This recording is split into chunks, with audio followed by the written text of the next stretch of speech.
ಶ್ರೀ ಗುರುಭ್ಯೋ ನಮಃ. ಶ್ರೀ ಜಗನ್ನಾಥದಾಸವರಿಯರ ಶಿಷ್ಯರಾದ ಶ್ರೀದ ವಿಠಲಾಂಕಿತ ಕರ್ಜಗಿ ದಾಸಪ್ಪನವರಿಂದ ವಿರಚಿತವಾದ ಫಲಸ್ತುತಿ ಸಂಧಿ.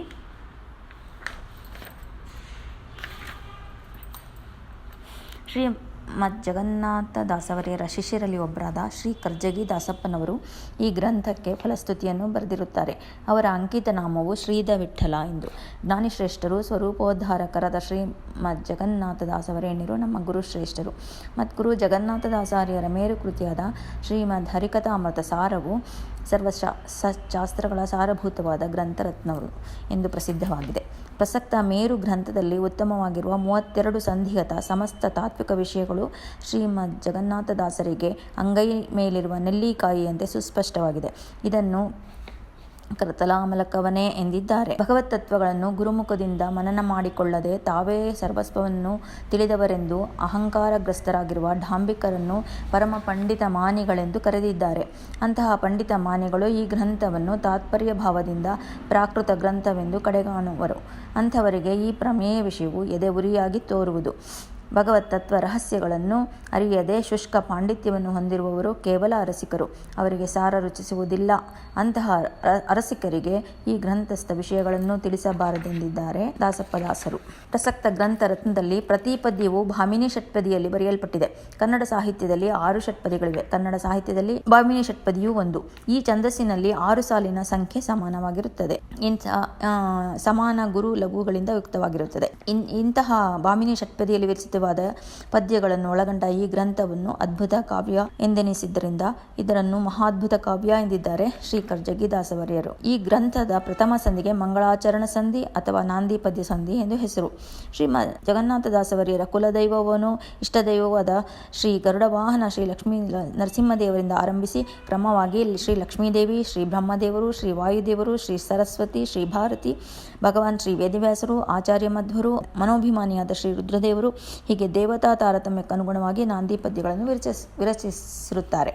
13 ಪದ್ಯಗಳಿಂದ ಘಟಕವಾದ ಈ ನಾಂದಿ ಪ್ರಕರಣ ಸಂಧಿಗಳ ಪದ್ಯಗಳನ್ನು ಯಾವ ಭಕ್ತರು ಪರಮಾದರದಿಂದ ಪ್ರತಿ ಜಾವಕ್ಕೂ ಶ್ರವಣ ಮಾಡುತ್ತಾರೋ ಅಂತಹ ಪರಮ ಭಗವದ್ಭಕ್ತರನ್ನು ಸುಧಾಮಸಕನಾದ ಶ್ರೀಕೃಷ್ಣನು ಕರಾವಲಂಬನ ನೀಡಿ ಉದ್ಧರಿಸುವನು ಎಂದಿದ್ದಾರೆ.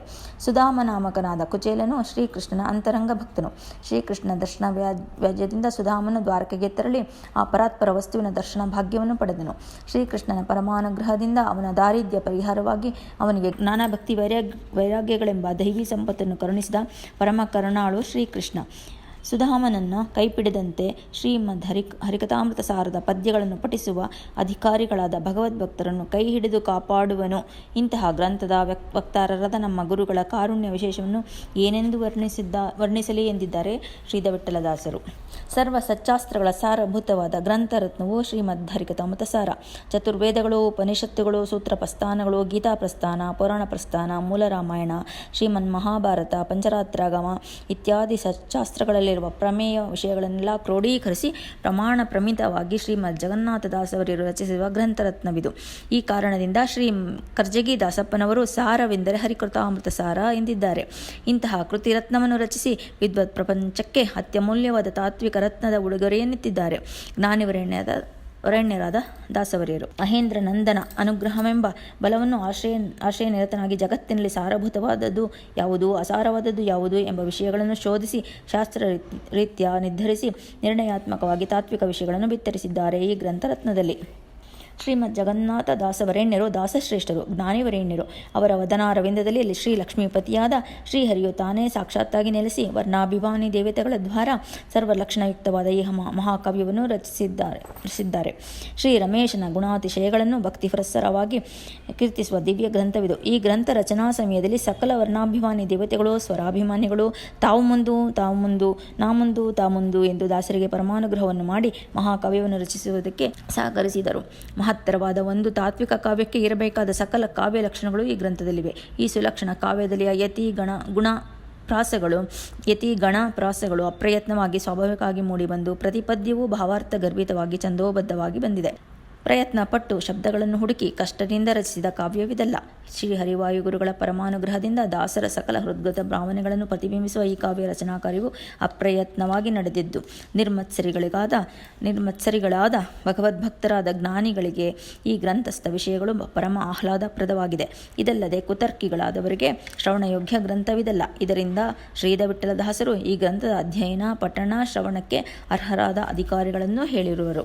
ಈ ಹರಿಕಥಾಮೃತ ಸಾರವೆಂಬ ಮಹಾಕಾವ್ಯರತ್ನವು ಕನ್ನಡ ಭಾಷೆಯಲ್ಲಿ ಅಂದರೆ ಪ್ರಾಕೃತ ಭಾಷೆಯಲ್ಲಿ ರಚಿತವಾಗಿದೆ. ಇದರಿಂದ ದಾಸರಾಯರು ಜ್ಞಾನ ಪಿಪಾಸುಗಳಿಗೆ ಮಾಡಿರುವ ಮಹೋಪಕಾರವನ್ನು ಮರೆತು ಉಪಕಾರ ವಿರಹಿತರಾದ ಕೃತಜ್ಞರಾದ ದ್ರೋಹಿಗಳು ಮಾತ್ರ ಈ ಗ್ರಂಥವನ್ನು ತಿರಸ್ಕರಿಸುವರು.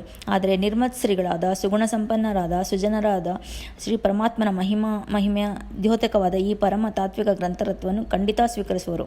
ಗ್ರಂಥಸ್ಥ ತಾತ್ವಿಕ ಪ್ರಮೇಯಗಳ ಸಾರವನ್ನು ಗ್ರಹಿಸಿ ಆನಂದಿಸುವರು. ಈ ಮಂಗಳಾಂಗನ ಗುಣತರಂಗ ತುಂಗ ವಾಹಿನಿಯಲ್ಲಿ ಮಜ್ಜನ ಮಾಡಿ ಧನ್ಯರಾಗುವರು ಎಂದಿದ್ದಾರೆ.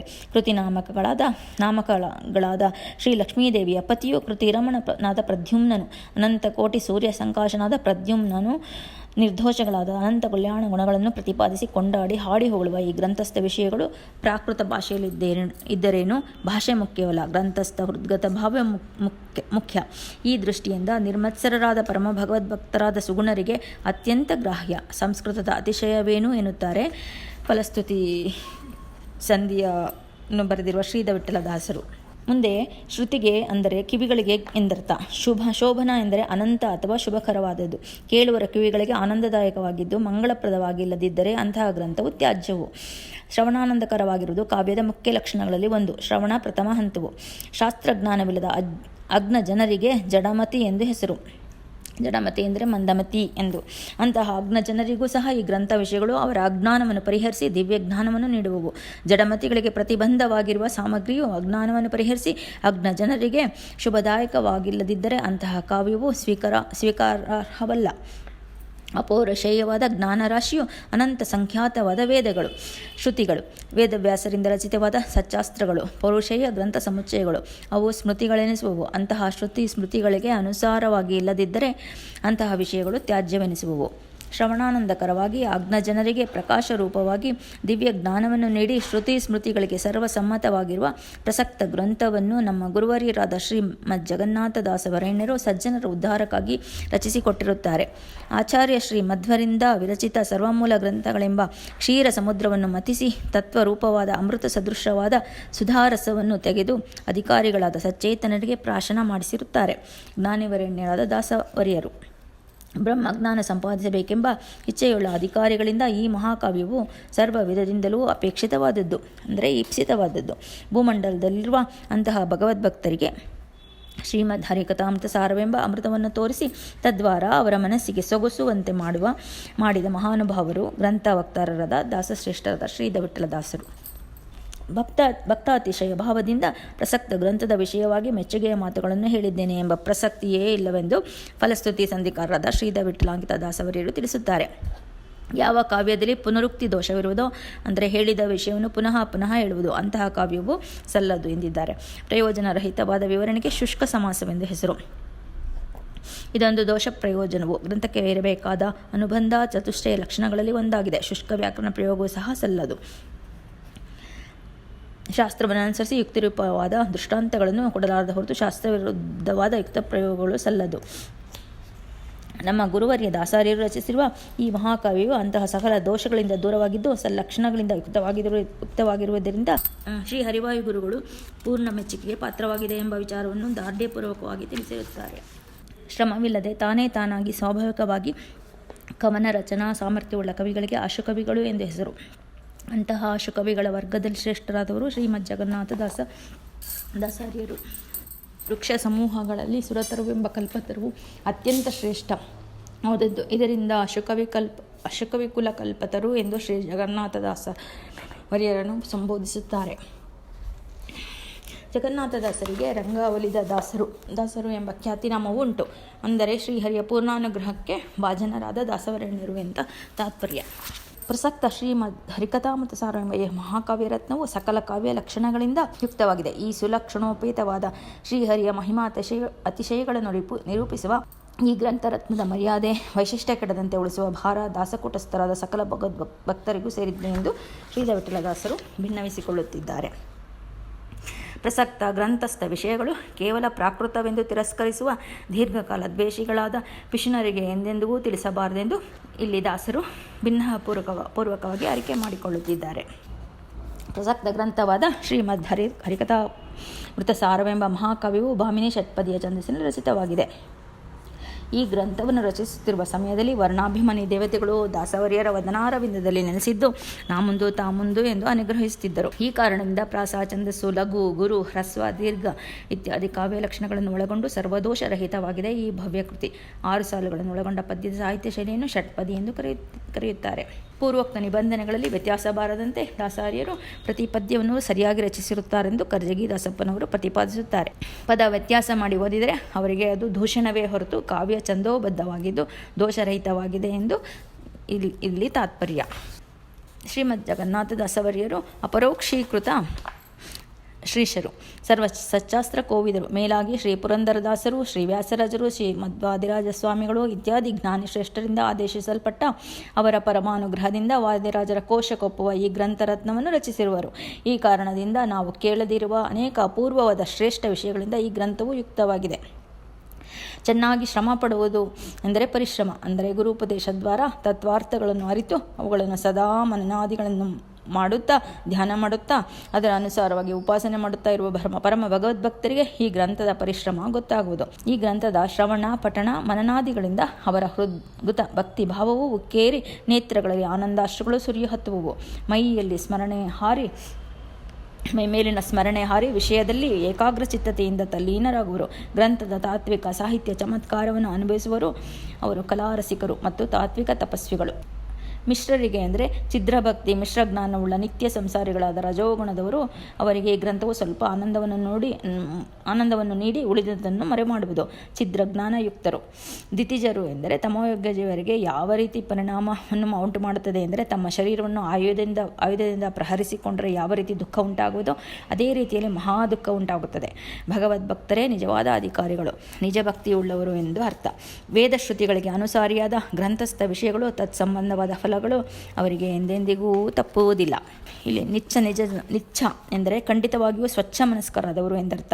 ನಿಜ ಜನ ಎಂದರೆ ಸ್ವಕೀಯ ಜನರು, ಮುಕ್ತಿಯೋಗ್ಯ ಚೇತನರಾದ ಭಗವದ್ಭಕ್ತರು, ಭಕ್ತಿಯನ್ನು ನಿಜ ರೂಪದಲ್ಲಿ ಉಳ್ಳವರು ಎಂದರ್ಥ. ಮೆಚ್ಚ ಅಂದರೆ ಈ ಕಾವ್ಯವನ್ನು ಖಂಡಿತ ಮೆಚ್ಚುವರು, ಅಂದರೆ ನಿರ್ಮತ್ಸಕರಾದ ನಿಜ ಭಕ್ತ ಜನರು ಸರ್ವಶಾಸ್ತ್ರಾರ್ಥಗಳಿಂದ ಘಟಕವಾದ ಈ ಮಹಾಕಾವ್ಯವನ್ನು ಖಂಡಿತ ಮೆಚ್ಚುವರು ಎಂದು ತಾತ್ಪರ್ಯ.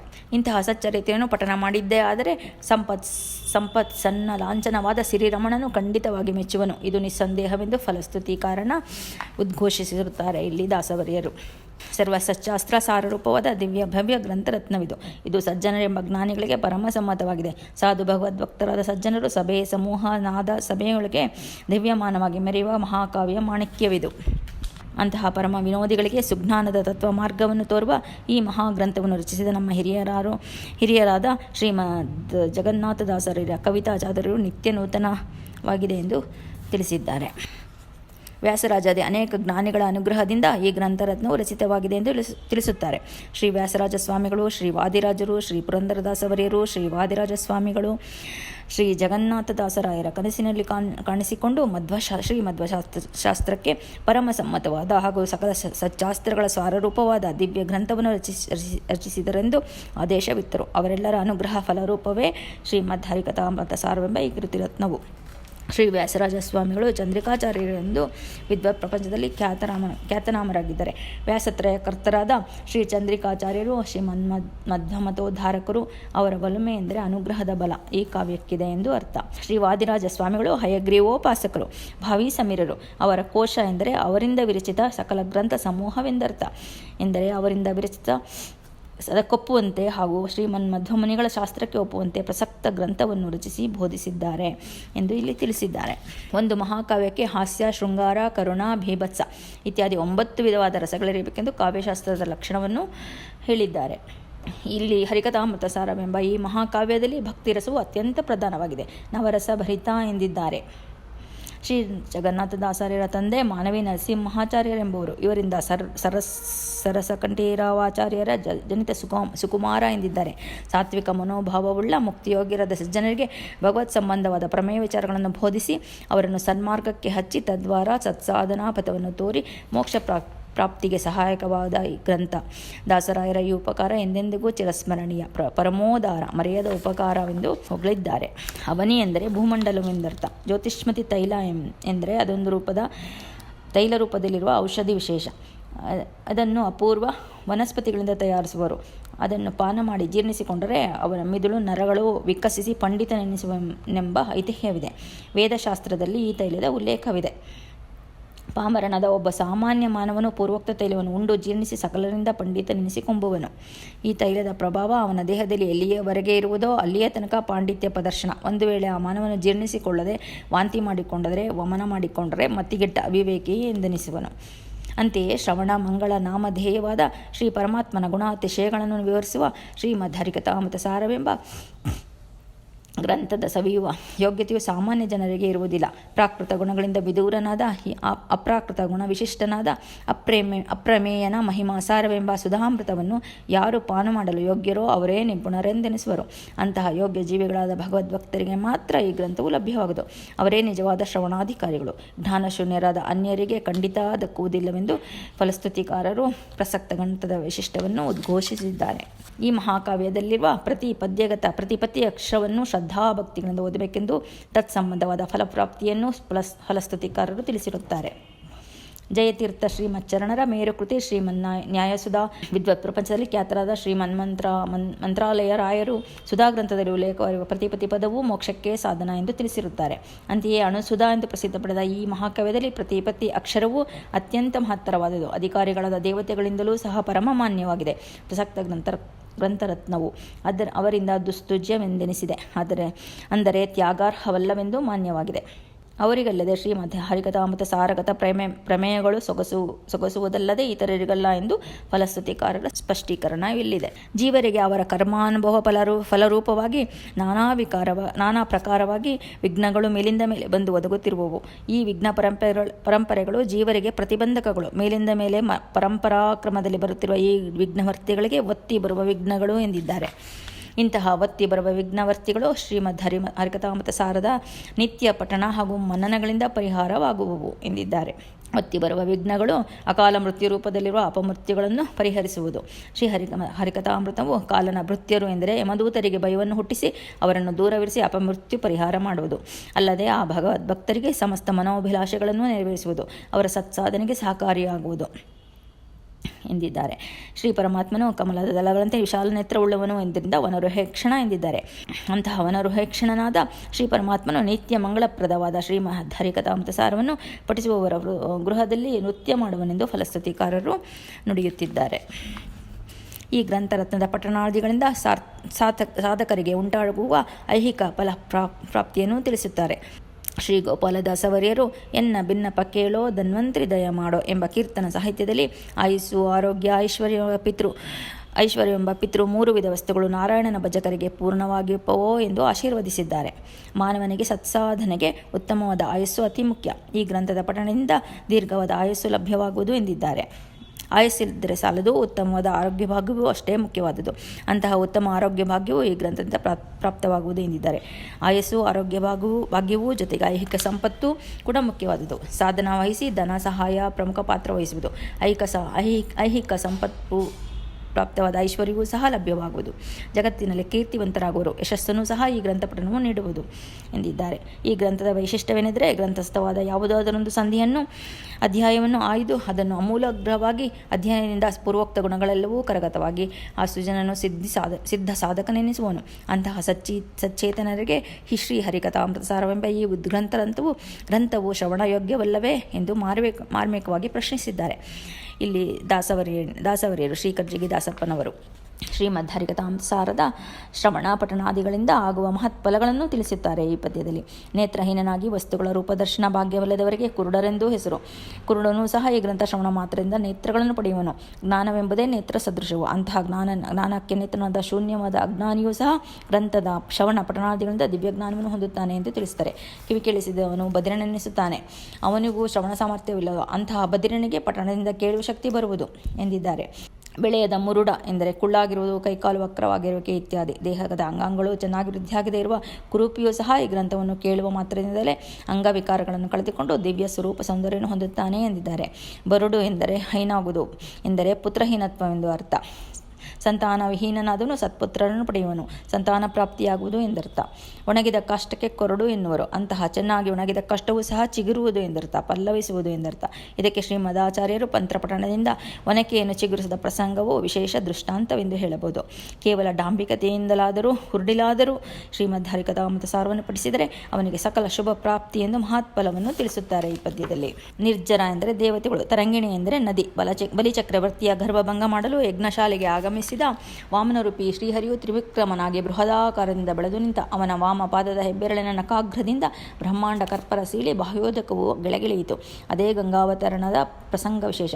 ಸತ್ಯಲೋಕದಲ್ಲಿ ಮತ್ತು ದೇವಲೋಕಗಳಲ್ಲಿ ಗಂಗೆ ಹರಿದ ಕಾರಣ ಗಂಗೆಗೆ ನಿರ್ಜರ ತರಂಗಿಣಿ ಎಂದರೆ ದೇವನದಿ ಎಂದು ಹೆಸರಾಯಿತು. ಅಂತಹ ನಿರ್ಜರ ತರಂಗಿಣಿಯಲ್ಲಿ ಸ್ನಾನ ಮಾಡಿ ಶುಚಿರ್ಭೂತನಾಗಿ ದೈಹಿಕ ಮಾನಸಿಕ ಬೌದ್ಧಿಕ ಪಾವಿತ್ರ್ಯದಿಂದ ಸಕಲ ಸತ್ಕಾರ್ಯಗಳನ್ನು ಸಾಂಸಾರಿಕ ಆಶಾಬಂಧನಗಳಿಂದ ವಿಮುಕ್ತನಾಗಿ ಕಾಮಕ್ರೋಧಾದಿ ರಾಗದ್ವೇಷ ವಿರಹಿತರಾಗಿ ಆಚರಿಸಿದವನಿಗೆ ಯಾವ ಪುಣ್ಯ ಫಲವು ಪ್ರಾಪ್ತಿಯಾಗುವುದೋ ಅದಕ್ಕಿಂತ ಅತಿಶಯವಾದ ಮಹಾಫಲವು ಈ ಗ್ರಂಥ ಪಠಣ ಮನನಾದಿಗಳಿಂದ ಪ್ರಾಪ್ತವಾಗುವುದು ಎಂದಿದ್ದಾರೆ. ಇದರಲ್ಲಿ ಪವಿತ್ರವಾಗುವುದಲ್ಲದೆ ಮೋಕ್ಷಕ್ಕೂ ಅಧಿಕಾರಿಗಳಾಗುವರು. ಈ ಹರಿಕಥಾಮೃತಸಾರದ ಪದ್ಯಗಳನ್ನು ಗರ್ಜಿಸುತ್ತಾ ಉಚ್ಚ ಸ್ವರದಲ್ಲಿ ಭಕ್ತಿ ಪುರಸ್ಸರವಾಗಿ ಪಠಿಸುವವರಿಗೆ ಗಂಗಾ ಮಜ್ಜನ ಫಲಕ್ಕಿಂತಲೂ ಅಧಿಕವಾದ ಫಲ ಪ್ರಾಪ್ತಿಯಾಗುವುದೆಂದು ತಾತ್ಪರ್ಯ ಹೇಳಿದ್ದಾರೆ. ಪತಿವ್ರತ ಅನಿಷ್ಠರದ ಸ್ತ್ರೀಯರು ಸತಿಯರು. ಅಂತಹ ಸತಿಯರತ್ನಗಳಿಗೆ ತಮ್ಮ ಪತಿಗಳಲ್ಲಿ ಶ್ರದ್ಧಾಪೂರ್ವಕವಾದ ಭಕ್ತಿ ಭಾಗ್ಯವನ್ನು ನೀಡುತ್ತದೆ ಈ ಗ್ರಂಥದ ಪಠಣವು.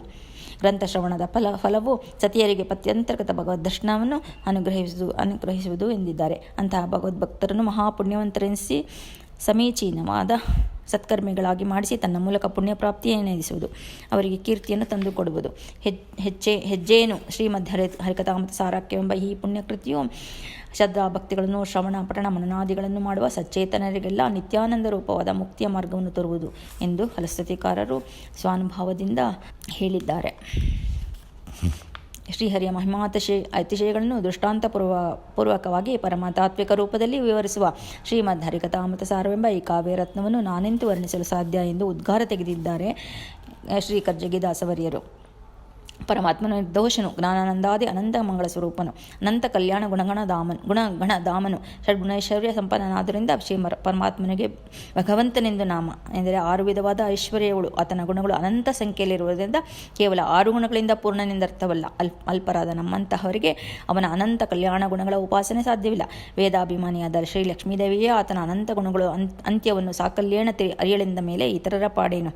ಅವನ ಪ್ರತಿಯೊಂದು ಗುಣ ಪರಿಪೂರ್ಣವಾದರೂ ಒಂದು ಗುಣದಲ್ಲಿ ಅನಂತ ಗುಣಗಳು ಅಡಕವಾಗಿವೆ, ಅನಂತ ಗುಣಗಳು ಒಂದೇ ಗುಣದಲ್ಲಿ ಅಡಗಿವೆ. ಇಂತಹ ಗುಣಾತಿಶಯ ಮಹಿಮಾ ಸಂಪನ್ನನಾದ ಶ್ರೀ ಪರಮಾತ್ಮನ ಸಮಗ್ರ ಗುಣ ನಿಶ್ಚಯಗಳನ್ನು ಷಡ್ಗುಣಗಳಿಂದ ಉಪಾಸಿಸಿದರೆ ಅವನ ಅನಂತ ಗುಣೋಪಾಸನೆಯು ಪ್ರಾಪ್ತಿಯಾಗುವುದು ಎಂದು ಶಾಸ್ತ್ರ ಸಮ್ಮತವು. ಹಾಗೇನಾದರೂ ತಿಳಿದರೆ ಅಂತಹ ಅಜ್ಞಾನಿಗಳು ನರಕ ಜನರು. ಇದರಲ್ಲಿ ಖಂಡಿತ ಸಂದೇಹವಿಲ್ಲದೆ ತಮ್ಮ ಖಚಿತವಾದ ನಿಲುವನ್ನು ಪ್ರತಿಪಾದಿಸಿದ್ದಾರೆ ಶ್ರೀ ವಿಠಲಾಂಕಿತ ದಾಸವರಿಯರು. ಅಧಿಕಾರ ವರ್ಗಕ್ಕೆ ಬಿತ್ತರಿಸುವ ಮಹಾಂತರನ್ನು ನಮ್ಮಂತೆ ಕೇವಲ ಸಾಮಾನ್ಯ ಮಾನವರೆಂದು ಖಂಡಿತ ತಿಳಿಯಬಾರದೆಂದು ಎಚ್ಚರಿಸಿದ್ದಾರೆ. ಅಂಥವರು ನರಕಾದ್ಯನರ್ಥಗಳನ್ನು ಹೊಂದುವರೆಂದು ತಾತ್ಪರ್ಯ. ನವರತ್ನಗಳಿಂದ ಜೋಡಿಸಲ್ಪಟ್ಟ ಹರಿವಾಣ ಎಂದರೆ ತಟ್ಟೆಯು ನವರತ್ನಗಳಿಂದ ಯುಕ್ತವಾಗಿದೆ. ಅಂತಹ ಖಚಿತ ಹರಿವಾಣದಲ್ಲಿ ಸೌಷ್ಠವಯುಕ್ತವಾದ ಷಡ್ರಸೋಪೇತವಾದ ನಾನಾ ವಿಧವಾದ ಭಕ್ಷ್ಯಭೋಜ್ಯಗಳನ್ನು ಇಟ್ಟು ಅದನ್ನು ಅನುಸಂಧಾನಪೂರ್ವಕವಾಗಿ ಶ್ರೀಹರಿಗೆ ಕೃಷ್ಣಾರ್ಪಣ ಬುದ್ಧಿಯಿಂದ ಅರ್ಪಿಸಬೇಕು. ಅಂತಹ ವಾರಣ ಸುಭೋಜ್ಯ ಪದಾರ್ಥಗಳನ್ನು ಮಣಿಖಚಿತವಾದ ಹರಿವಾಣದಲ್ಲಿ ಕ್ರಮವಾಗಿ ಜೋಡಿಸಿ ಹಸಿದು ಬಂದವರಿಗೆ ನೀಡಿದರೆ ಅನ್ನಾರ್ಥಿಯಾದವನು ಸಂತೋಷದಿಂದ ಉಂಡು ತೃಪ್ತಿ ಪಡುವನು ಎಂದು ಅರ್ಥ. ಹಸಿವೆಯಿಂದ ಸಂಕಟ ಪಡುತ್ತಿರುವ ಅನ್ನಾರ್ಥಿಗೆ ಮೃಷ್ಟಾನ್ನವನ್ನು ನೀಡಿದರೆ ಅವನು ಸಂತಸದಿಂದ ಉಂಡು ತೃಪ್ತಿ ಪಡುವನು. ಹಾಗೆಯೇ ಅತ್ಯಂತ ಮಹಿಮಾ ಸಂಪನ್ನದ ಅಚ್ಯುತನ ಹರಿಕಥಾಮೃತವೆಂಬ ದಿವ್ಯ ಭಜನದಲ್ಲಿ ಜ್ಞಾನಾರ್ಥಿಗಳಿಗೆ ಕನ್ನಡ ವಾಂಗ್ಮಯವೆಂಬ ಮಣಿಖಚಿತ ಹರಿವಾಣದಲ್ಲಿ ನೀಡಿದ್ದಾರೆ ದಾಸವರಿಯರು. ಫಲಸ್ತುತಿಕಾರರಾದ ಶ್ರೀ ವಿಠಲಾಂಕಿತ ಶ್ರೀ ಕರ್ಜಗಿದಾಸಪ್ಪದಾಸರು ಪ್ರಸಕ್ತ ಸಂಧಿಗತ ವಿಷಯಗಳನ್ನು 28ನೆಯ ಈ ಅಂತ್ಯಪದ್ಯದಿಂದ ಉಪಸಂಹರಿಸುತ್ತಾರೆ. ಕರ್ಜಗಿ ಎಂಬ ಶಬ್ದಕ್ಕೆ ಚಮತ್ಕಾರವಾಗಿ ಅರ್ಥವಿವರಣೆ ನೀಡಿದ್ದಾರೆ. ಎಂದರೆ ಚತುರ್ಮುಖ ಬ್ರಹ್ಮದೇವರು ಬ್ರಹ್ಮನಿಂದ ಸೃಷ್ಟವಾದ ಈ ಜಗತ್ತು, ಈ ಜಗತ್ತಿನ ಸೃಷ್ಟಿಯ ವರ್ಣನ ಮಾಡಿರುವ ದಾಸಪ್ಪ ದಾಸರೆಂದು ಹೇಳಿರುತ್ತಾರೆ. ಪುಣ್ಯವಂತರಾದ ಸಜ್ಜನರು ತಮ್ಮ ಪ್ರಾರಬ್ಧ ಕರ್ಮವಶದಿಂದ ದುಷ್ಟರ ಸಂಘದಲ್ಲಿರುವ ಪ್ರಸಂಗ ಒದಗಬಹುದು, ಅಥವಾ ದುಷ್ಕರ್ಮಗಳನ್ನು ಮಾಡುವ ಪ್ರಸಂಗ ವಿಶೇಷವಿರಬಹುದು. ದೃಷ್ಟಾಂತವಾಗಿ ಅಜಾಮಿಳ ಮತ್ತು ಮಾಧವ ಬ್ರಾಹ್ಮಣರನ್ನು ಪರಿಗಣಿಸಬಹುದು. ಅವರು ಪರಮ ಸಾತ್ವಿಕ ಸ್ವಭಾವವುಳ್ಳ ಸಚೇತನರೇ ಖರೆ, ಆದರೆ ದುಷ್ಟ ಸಹವಾಸ ದುಷ್ಕರ್ಮಗಳ ಅನುಷ್ಠಾನದಲ್ಲಿದ್ದರೂ ಅವರಿಗೆ ಸದ್ಗತಿ ದೊರೆಯಿತು. ಅಂತೆಯೇ ಈ ಗ್ರಂಥವನ್ನು ಅತ್ಯಂತ ಶ್ರದ್ಧಾಭಕ್ತಿ ಪುರಸ್ಸರವಾಗಿ ಪಠಿಸುವ ಅಧಿಕಾರಿಗಳು ಅಂತಹ ವಿಶೇಷ ಸ್ಥಿತಿಯಲ್ಲಿರಬಹುದು. ಅಂತಹ ಹಲವರನ್ನು ದುಷ್ಟರೆಂದು ಪರಿಗಣಿಸಲಾಗದು. ಸಾಂಸಾರಿಕ ವಿಷಯ ಸುಖಗಳಿಂದ ವಿರತರಾಗಿ ದುರ್ಲಂಪಟರಾಗಿದ್ದಾರೆ ಎಂದು ತಿಳಿಯಬಾರದು. ವಿಹಿತ ಕರ್ಮಹೀನರಾಗಿ ಕರ್ಮಭ್ರಷ್ಟರೆನ್ನಬಾರದು. ಅಂತಹ ಅಧಿಕಾರಿಗಳು ಸ್ವರೂಪತಃ ಸಜ್ಜನರು. ಪ್ರಸಂಗ ವಿಶೇಷದಿಂದ ದುರ್ವಿಷಯಗಳಲ್ಲಿ ಮಗ್ನರಾಗಿರಬಹುದು. ಅದು ಕೇವಲ ತಾತ್ಕಾಲಿಕ. ಅಜ್ಞಾನದ ತೆರೆಯು ಶ್ರೀಕೃಷ್ಣನ ಕೃಪೆಯಿಂದ ತೆರೆಯುತ್ತದೆ. ಸ್ವಚ್ಛರಾದ ಜ್ಞಾನ ಜ್ಯೋತಿಯ ದರ್ಶನದಿಂದ ಪುನೀತರಾಗಿಯೇ ಇರುವರು. ವಿಶೇಷವಾದ ರೀತಿಯಲ್ಲಿ ಹರಿದಾಸ ದೀಕ್ಷೆಯನ್ನು ಗುರುಗಳ ದ್ವಾರ ಪಡೆದ ಅಂತಹ ಅಧಿಕಾರಿಗಳನ್ನು ಶ್ರೀ ರುಕ್ಮಿಣಿ ಸತ್ಯಭಾಮ ಸಮೇತನಾದ ಮುರಳೀಲೋಲ ಶ್ರೀಕೃಷ್ಣ ಪರಮಾತ್ಮನು ಒಲಿದು ಸಂರಕ್ಷಿಸುನು. ಇದು ಸತ್ಯ, ಇದು ಸತ್ಯ ಸತ್ಯ ಎಂಬುದಾಗಿ ಉದ್ಘೋಷಿಸಿರುತ್ತಾರೆ. ಹರೇ ಶ್ರೀನಿವಾಸ. ಶ್ರೀಕೃಷ್ಣಾರ್ಪಣಮಸ್ತು. ಮಧ್ವೇಶಾರ್ಪಣಮಸ್ತು. ಫಲಸ್ತುತಿ ಸಂಧ್ಯಾ ಪದ್ಯಗಳ ಅರ್ಥವು ಇಲ್ಲಿಗೆ ಮುಗಿದಿದೆ. ಹರೇ ಶ್ರೀನಿವಾಸ. ಭಾರತೀಯ ಮುಖ್ಯ ಪ್ರಾಣಾಂತಗತ ಬಿಂಬರೂಪಿ ಪರಮಾತ್ಮನಿಗೆ ಸಮರ್ಪಣೆ. ಶ್ರೀಕೃಷ್ಣಾರ್ಪಣಂ. ಹಯಗ್ರೀವಾರ್ಪಣಮಸ್ತು. ಕೃಷ್ಣಾರ್ಪಣಮಸ್ತು.